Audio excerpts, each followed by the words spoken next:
Bonjour à tous et bienvenue dans cette deuxième partie de tutoriel qui traite donc de la création d'un simulateur d'épargne sur Google Sheets. Mais avant de démarrer, et comme d'habitude, si vous souhaitez aller plus loin dans les explications, je vous invite à cliquer sur les liens de formation dans la description.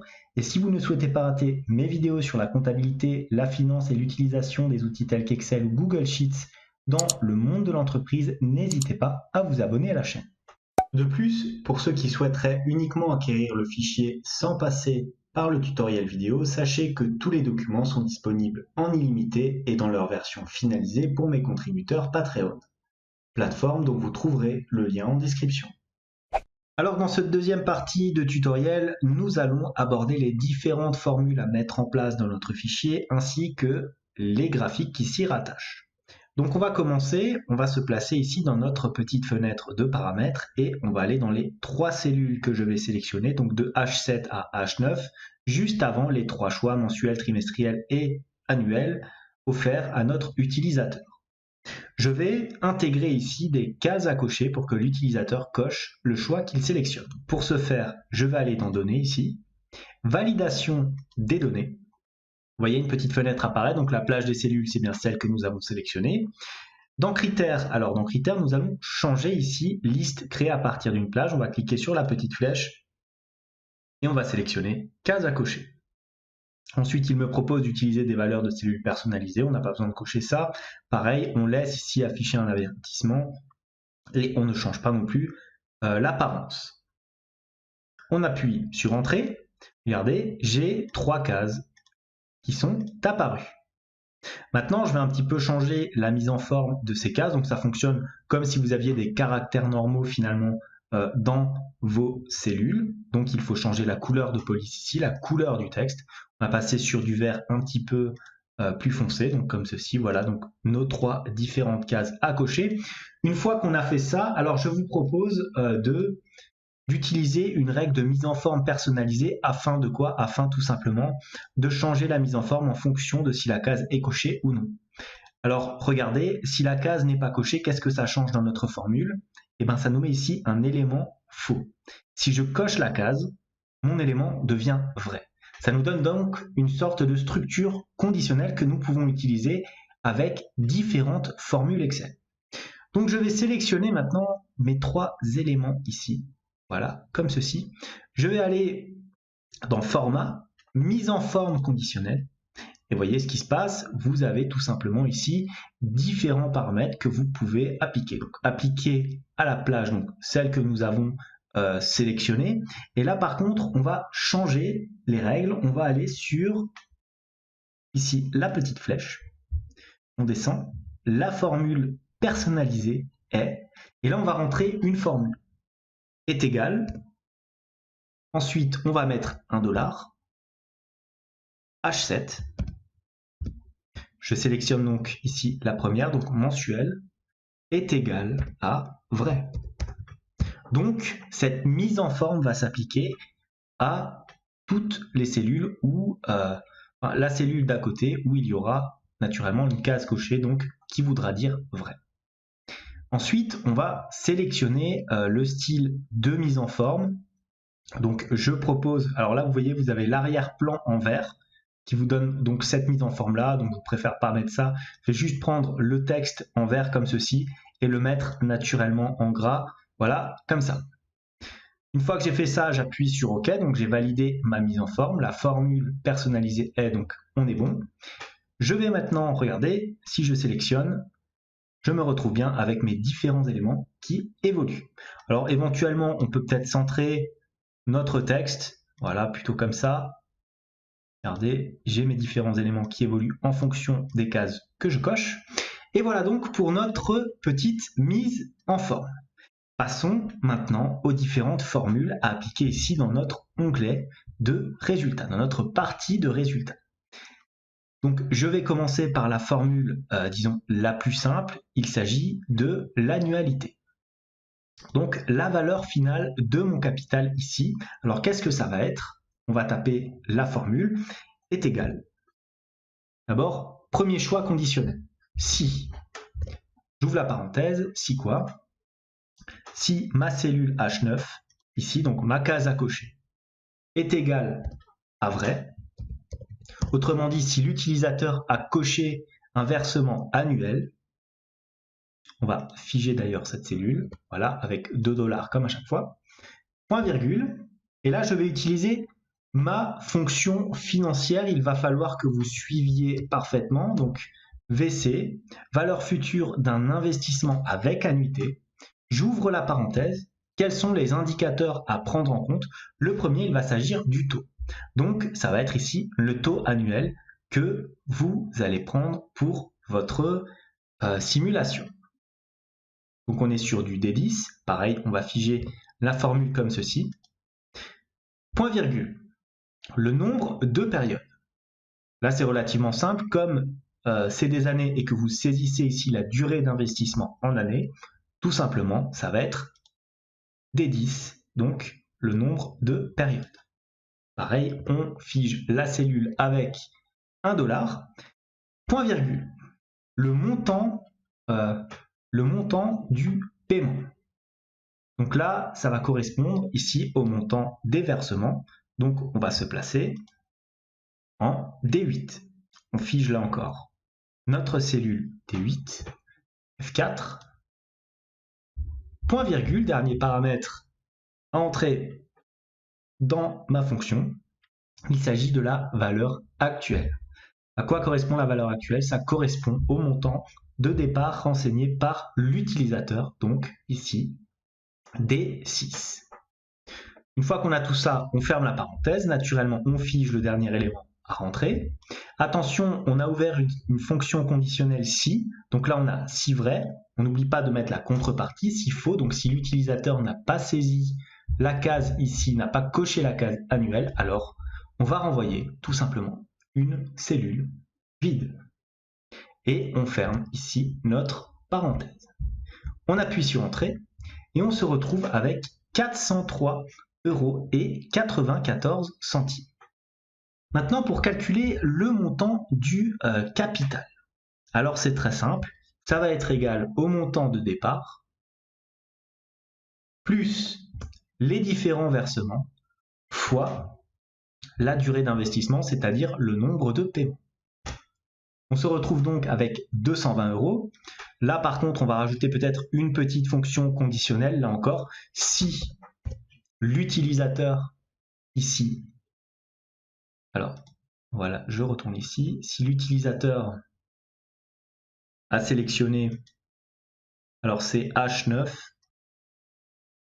si H9 est égal à vrai, point virgule, alors on effectue la formule, sinon on renvoie une cellule vide toute simple. J'appuie sur Entrée, vous voyez, je n'ai rien coché, donc je n'ai rien. Si je coche maintenant annuel, je me retrouve bien avec mes deux montants qui apparaissent. Ensuite, on calcule les intérêts. Là, c'est extrêmement simple, puisqu'il va s'agir de la différence entre la valeur finale moins le montant du capital. Là encore, n'oubliez pas de rajouter votre fonction conditionnelle. Donc, si H9 est égal à vrai, alors on applique la formule. Sinon, on renvoie naturellement une cellule vide. On ferme la parenthèse, on appuie sur Entrée. Regardez, si je décoche maintenant ma formule, je n'ai plus rien. Voilà, et voilà. Voilà donc pour notre première annualité, donc la première fonction la plus simple. Maintenant, on va passer au trimestre. Alors, pour ce faire, je vous propose de recopier la formule ici et de la modifier. Donc, CTRL-C, on la copie maintenant ici, CTRL-V, voilà. Étant donné qu'on a des dollars, ça n'a pas changé les différents éléments. On va changer naturellement, vu qu'il s'agit des trimestres, on n'est plus sur du H9, mais normalement sur du H8. Donc notre conditionnel va prendre ici comme paramètre H8. Ensuite, au niveau des différents taux, alors comme nous sommes sur du trimestriel, le taux va être divisé en 4 pour chacun des trimestres. Et de la même manière, le montant des versements va être multiplié, le nombre de périodes va être multiplié par 4, puisque vous n'allez pas faire un versement par an, vous allez faire, si vous choisissez le trimestriel, 4 versements par an. Donc on fait un petit x4, comme ceci. Voilà. Normalement, le reste ne bouge pas. Regardez, si j'appuie sur Entrée, je me retrouve avec 868,98 centimes d'euros. Maintenant, si je prends ma formule ici, hop, je copie et je colle, comme ceci. Alors, je me retrouve avec D6. Donc, naturellement, je change H9 qui devient H8. Je vais figer aussi cette cellule, comme ça et comme ça. Voilà. Voilà. Donc, c'était le montant du capital de départ plus D8, c'est-à-dire les versements fois la durée d'investissement. Et donc là, je multiplie encore x4. Pourquoi? Parce qu'il y aura 4 versements par an sur 10 ans. Donc D8, les versements x4, fois le nombre d'années. J'ai une erreur de cellule. Pourquoi? Parce que j'ai tapé 2 fois le fois. Voilà, je me retrouve avec 520 € de capital. Ensuite, pour les intérêts, alors là, je peux, de façon extrêmement simple, copier ma formule. Donc, un petit CTRL-C, CTRL-V. Voilà, j'appuie sur Entrée. 183 €. Alors, ça n'est pas ça. Pourquoi? Parce que le I est resté et au lieu de placer sur du I, on va être maintenant sur du F. Donc, on met F, ici F aussi. Voilà. Donc, on a 348,98 €. Façon très simple de vérifier. Je prends la somme des deux, qui doit normalement faire 868,98. Maintenant, on fait pareil pour tout ce qui est mensuel, donc vous avez compris. Maintenant, mensuel, c'est très simple, il va falloir changer les indicateurs trimestriels, c'est-à-dire qu'au lieu de faire, donc déjà H8, ici on va passer sur du H7, et partout où on a mis 4, on va mettre 12. 12, et encore 12. Voilà, on appuie sur Entrée, j'arrive à 2095,82. Le capital, on recopie cette formule-là, CTRL-C, CTRL-V. On n'oublie pas, voilà, on passe sur du 7. De toute façon, on va vérifier encore tout ça. On est sur x12, voilà, au lieu de x4. On arrive à 1320 €. Là maintenant, on recopie encore cette dernière formule, CTRL-C, CTRL-V. Donc H9, on va plutôt passer sur du H7. D'ailleurs, je n'avais pas modifié cette formule, donc on est sur du H8. Voilà. 348, donc au lieu de prendre du F, cette fois-ci c'est du C.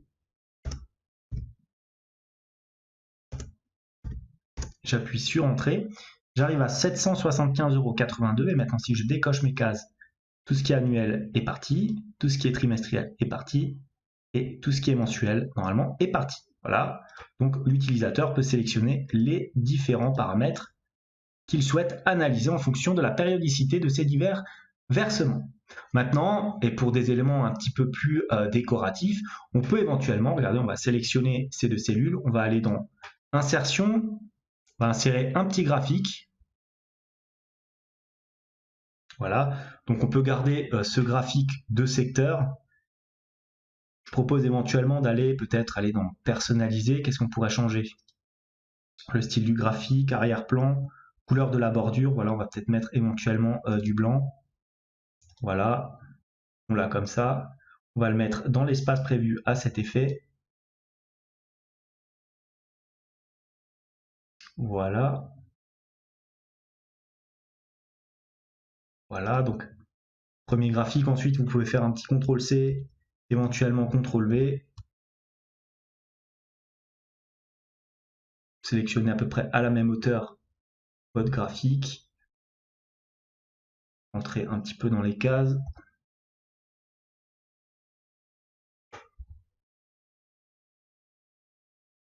On va le raccourcir. Voilà, comme ça, donc votre deuxième graphique. Vous pouvez cliquer et changer éventuellement la plage de données. Vous sélectionnez ici la deuxième.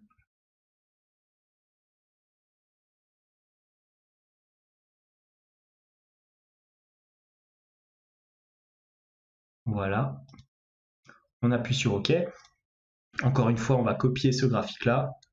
CTRL-C, CTRL-V. Il s'emboîte parfaitement. On double-clique dessus. Plage de données. Encore, on va sélectionner notre plage ici. Voilà. On appuie sur OK, comme ceci. Et regardez, finalement, mon graphique va disparaître en fonction des différentes cases à cocher. Voilà. Donc, on a notre petit simulateur d'épargne qui fonctionnera naturellement comme tous les comptes épargne que vous avez. Hein. C'est exactement le même mécanisme pour les livrets A, les PEL, les CEL et ainsi de suite. C'est donc tout pour ce petit tutoriel. J'espère qu'il vous a plu. En tout cas, comme d'habitude, n'hésitez pas à me mettre un like, à me mettre un commentaire éventuellement de suggestions en bas de la vidéo, à vous abonner aussi à la chaîne. Moi, je vous dis merci et à bientôt pour une nouvelle vidéo.